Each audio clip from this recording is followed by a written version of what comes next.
The story of the Ferroli Group started in San Bonifacio, a small town to the east of Verona, back in the 1950s, a period which marked the beginning of the post-war economic boom.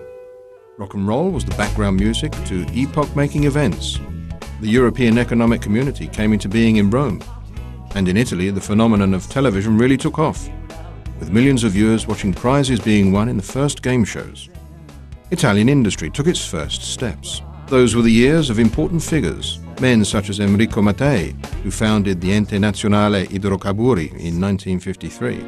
This happened just a few months before Sante Ferroli's sons had the great idea of starting an extraordinary company. The foundations for the company lay in the skills of these craftsmen, working with steel and copper, and these skills also ran deep in Dante Ferroli's blood. Natural gas was piped to San Bonifacio, and so it was in that very town that the pioneer of heating took on the task of the maintenance of the local gas network. In the grounds of number 3, via Camporosolo, the place where it all started, a wood-fired boiler was converted into a gas-fired one.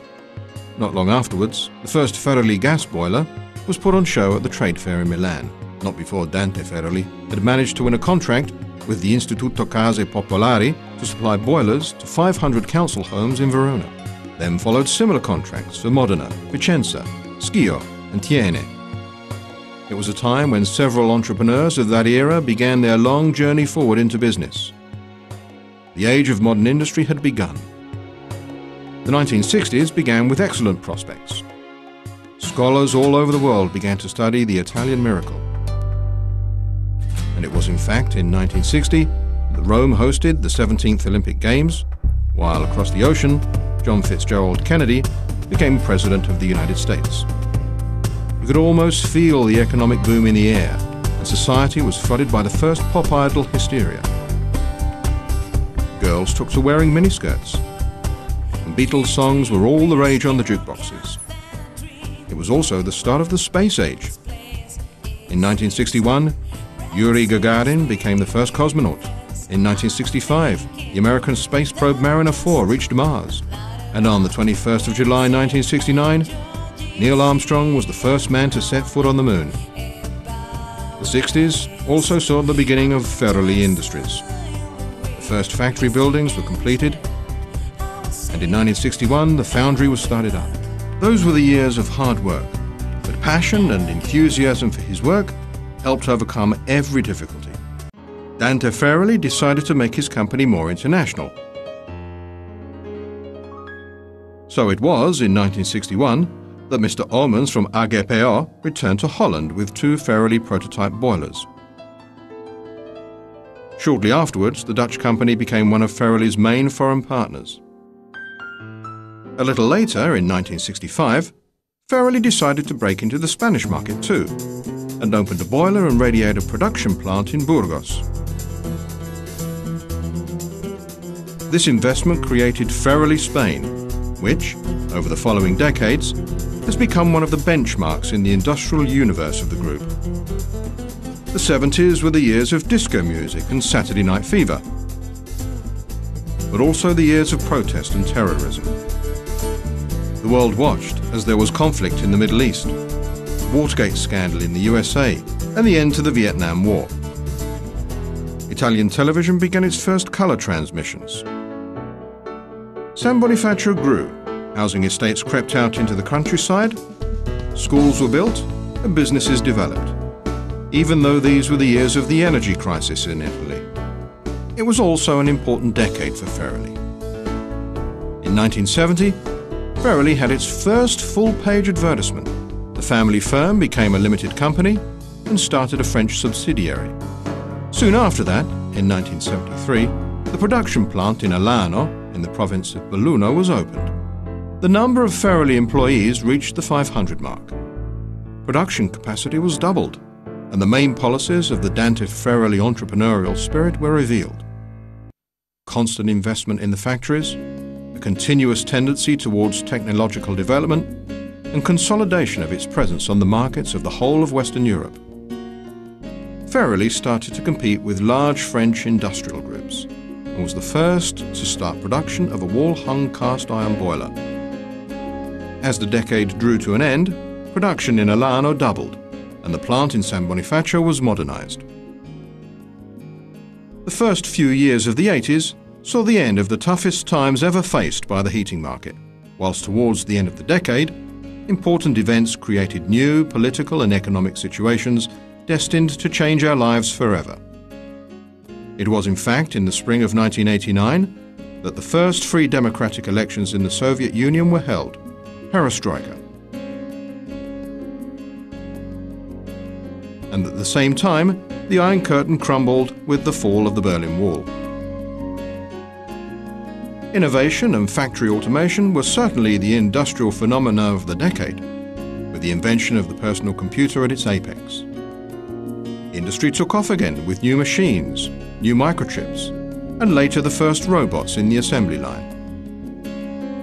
Ferroli products also evolved midway through the 80s, with the introduction of advanced electronics in its wall-hung boilers.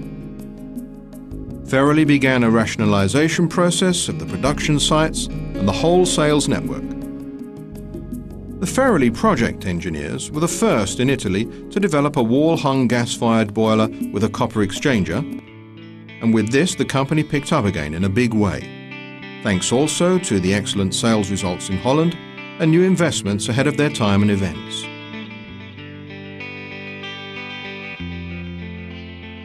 It was, in fact, before the decade was out that Dante Ferroli set his sights on Eastern European countries. The 90s were intense years, years of change and events. The European Union came into being in Maastricht, the development of the internet and the world of .com simply took off, the widespread production of compact discs started, and Germany was reunified. The strong push towards the globalization of markets favours rapid growth of the capitalist model. This was the time of Italian entrepreneurs, and the Americans, quite incredulous, came over to study the district model. The first Italian purchase in the former East Germany had the Ferroli mark to it. As the former state-owned companies were dismantled, the San Bonifacio company acquired a factory producing components for the heating industry. Hence the beginning of Ferroli industry in Dresden, and at the same time came an indelible trademark for a company that had now become a group. In 1994, the best domestic heating product in Europe was Veronese. The Signal boiler received wide acclaim, thanks to its internal auto-diagnosis system, beating both French and British competition. Dante Ferroli received an honour in 1995 and was named Cavaliere del Lavoro, and began to branch into industrial heating and air conditioning, and strategically turned the domestic air conditioning sector of the company into a purely sales business. In that decade, Ferroli continued with internationalization by opening a subsidiary in Turkey in 1991, and then later in Romania and in Poland. By 1998, the group was one of the first Italian groups to be present in a structured fashion on the internet. Ferroli has now become a multinational in the well-being and domestic comfort sector. In this first decade of 2000, the group has grown considerably in size, thanks to some important takeovers. First of AGPO in 2001, and in 2002 of the Lamborghini Group. This has also been just the right time for investment in China, and Dante Ferroli has certainly not been ill-prepared. In 2001, the company set up its first production site in the Land of the Dragon and opened a production plant for steel power boilers in the city of Qingdao. This was followed in 2004 by the purchase of the Belice plant, one of the leading manufacturers of electric water heaters on the Chinese market. Ferroli now has a wide range of products, from wall-hung boilers to the gigantic steam generators for industrial use, from gas burners and fuel oil burners to radiators, from domestic air conditioning to huge community chillers. 22 companies spread out over 9 countries, of which 11 have production plants in Italy, Germany, Spain and China, and 2,200 employees, with a consolidated sales revenue in 2005 reaching 550 million euros. World events come and go. Time passes, and once again Ferroli can celebrate the success of the Dante Ferroli entrepreneurial project with an important anniversary. Every day, more than 2,000 men and women all over the world are working with dedication and determination, reinforcing the exclusive relationship with our customers, assuring an ever-efficient and constant service. And it is exactly this consolidated relationship of trust that has made the Ferroli Group an industrial benchmark for the whole world.